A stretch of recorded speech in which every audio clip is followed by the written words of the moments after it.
आकाशवाणी केंद्र भोपाल से प्रस्तुत हैं प्रादेशिक समाचार। पहले मुख्य समाचार। प्रधानमंत्री नरेंद्र मोदी ने कहा कि शिक्षा नीति और शिक्षा प्रणाली देश की आकांक्षाओं को पूरा करने के लिए महत्वपूर्ण माध्यम है। भारत ने स्वदेश निर्मित हाइपरसोनिक टेक्नोलॉजी डिप्लोमेसेटर व्हीकल का सफलतापूर्वक परीक्षण किया। देश के विभिन्न शहरों में 5 महीने से ज़्यादा अंतराल के बाद मेट्रो रेल सेवा फिर से शुरू। अमेरिकी ओपन टेनिस में भारत के रोहन बोपन्ना और कनाडा के डेनिस शापोवालोव आज पुरुष डबल क्वार्टर फाइनल खेलेंगे और नोवाक जोकोविच आयोग घोषित होने के बाद टूर्नामेंट से बाहर। राष्ट्रपति रामनाथ कोविंद ने कहा कि नई शिक्षा नीति वर्ष 2025 तक प्राथमिक विद्यालय स्तर पर सभी बच्चों को आरंभिक साक्षरता प्रदान करने को सर्वोच्च प्राथमिकता देती है। राष्ट्रपति आज राष्ट्रीय शिक्षा नीति पर राज्यपालों के सम्मेलन व वीडियो कॉन्फ्रेंस के माध्यम से उद्घाटन कर रहे थे। उन्होंने कहा कि सर्वाधिक शिक्षा स्थानों को मजबूत करना अत्यंत महत्वपूर्ण है। इस शिक्षा नीति में यह स्पष्ट किया गया है कि सार्वजनिक शिक्षा प्रणाली ही जीवंत लोकतांत्रिक समाज का आधार होती है, अतः सार्वजनिक शिक्षक संस्थाओं को मजबूत करना अत्यंत आवश्यक है। वर्ष 2025 तक प्राथमिक विद्यालय स्तर पर सभी बच्चों को मूलभूत साक्षरता और संज्ञा ज्ञान प्राप्त करना इस शिक्षा प्रणाली की सर्वोच्च प्राथमिकता तय की गई है। राष्ट्रपति ने कहा कि शिक्षा प्रणाली में प्रौद्योगिकी के एकीकरण के सुधारात्मक उपायों को बढ़ावा दे मिलेगा और सभी हितधारकों को इस तरह के उपायों का सुझाव देने की मंच की स्थापना की जाएगी।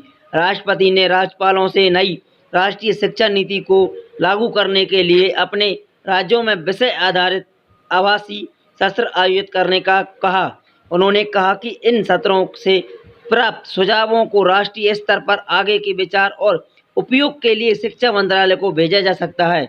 श्री कोविंद ने राज्यों और केंद्र शासित प्रदेशों के उच्च शिक्षाओं के स्तर पर नई नीति के प्रभावी कार्यान्वयन के लिए कुलपति और शिक्षकों के खाली पदों को भरने का आग्रह किया। उन्होंने कहा कि नीति सफलता राज्यों और केंद्र दोनों के सम्मिलित प्रयासों पर निर्भर करेगी। राष्ट्रपति ने कहा कि नई शिक्षा नीति विस्तृत भागीदारी को समाहित करती है। यह शिक्षा नीति परामर्शों की अभूतपूर्व और लंबी प्रक्रिया के बाद तैयार की गई है। मुझे बताया गया है कि इस नीति के निर्माण में लगभग 2.5 लाख ग्राम पंचायत, 12,500 से अधिक स्थानीय निकायों का लगभग 675 जिलों में से प्राप्त 2 लाख से अधिक सुझावों को ध्यान में रखा गया है। ऐसी राष्ट्रव्यापी तथा विस्तृत भागीदारी के कारण यह शिक्षा नीति सही मायनों में राष्ट्रीय अपेक्षाओं और समाधानों को समाहित करती है। प्रधानमंत्री ने नरेंद्र मोदी ने सही शिक्षा नीति की सराहना करते हुए कहा कि यह अभी पुरानी शिक्षा नीतियों का बेहतर विकल्प होगी। श्री मोदी आज राष्ट्रीय शिक्षा नीति पर राज्यपालों के सम्मेलन का वीडियो कॉन्फ्रेंसिंग के माध्यम से संबोधित कर रहे थे।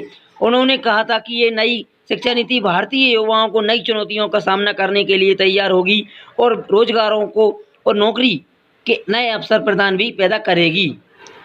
देश के एस्पिरेशन को पूरा करने का बहुत महत्वपूर्ण माध्यम शिक्षा नीति और शिक्षा व्यवस्था होती है। शिक्षा व्यवस्था की जिम्मेदारी में केंद्र सरकार, राज्य सरकार, स्थानीय निकाय सभी जुड़े होते हैं, लेकिन ये अभी सही नहीं है कि शिक्षा नीति ने सरकार उसका दखल, उसका प्रभाव कम से कम होना चाहिए। शिक्षा नीति से जितना शिक्षक जुड़े होंगे, अभिभावक जुड़े होंगे, छात्र छात्राएं जुड़े होंगे, उतना ही उनकी प्राथमिकता में व्यापकता दोनों ही बढ़ती है। श्री मोदी ने कहा कि नई शिक्षा नीति के बारे में देश भर से मिले लाखों लोगों के सुझावों को इस नीति से समाहित किया गया है। शिक्षा नीति का जो ड्राफ्ट तैयार हुआ था उसके अलग अलग क्वार्टर पर भी 2 लाख से अधिक लोगों ने अपनी सुझाव दे दिए थे। नेशनल एजुकेशन पॉलिसी सिर्फ पढ़ाई लिखाई के तौर तरीकों में ही बदलाव लाने के लिए नहीं है।